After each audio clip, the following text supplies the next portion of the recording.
So it's also important to consider that client problems can be observed and reinforced directly by the therapist. So reinforcement's occurring whether we're aware of it or not.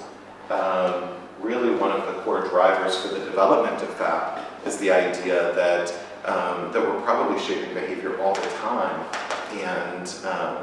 and inadvertently encouraging or reinforcing problem behaviors in the client's life.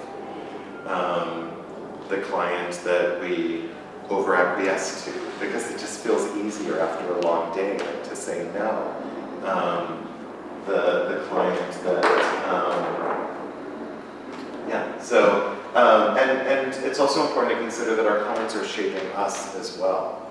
Our clients have already established patterns in their life that reinforce others acting in the ways that they most expect other people to respond.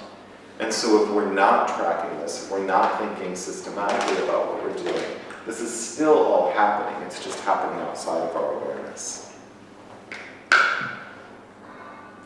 So FAP boils down to 5 rules, 5 key principles that drive everything you do from there. The 5 rules are watching for CRBs.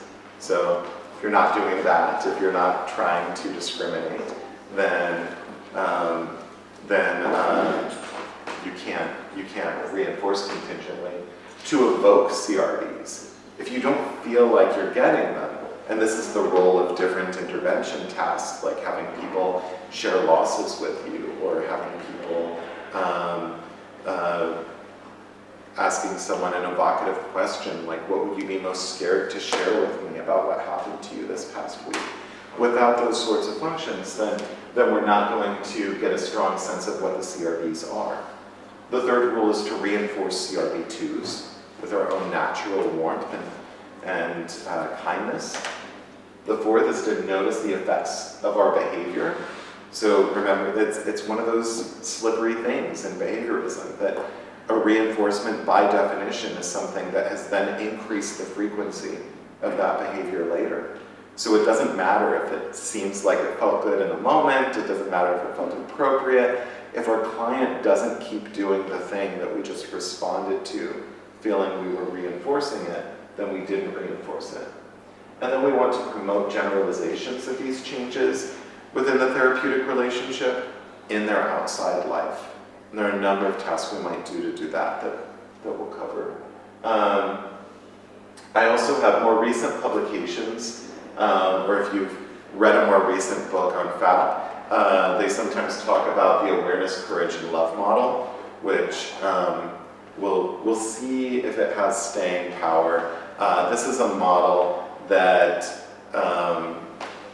sort of refers to 2 things. One is the idea to kind of come up with more approachable mid-level terms.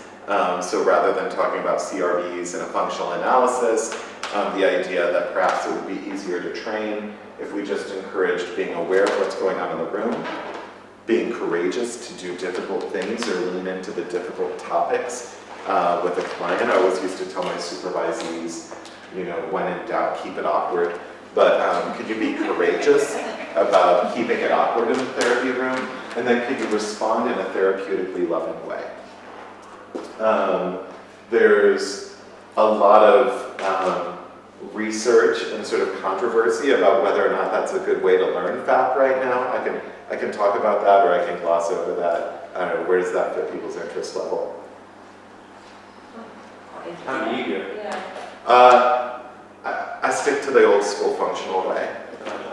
Yeah. There's because I'm one of the few academics that are out in the FAP world. I review a lot of articles, so I know there are a lot of studies in the pipeline looking at are people who are trained that way able to have as strong an effect on a client as someone who's trained this way.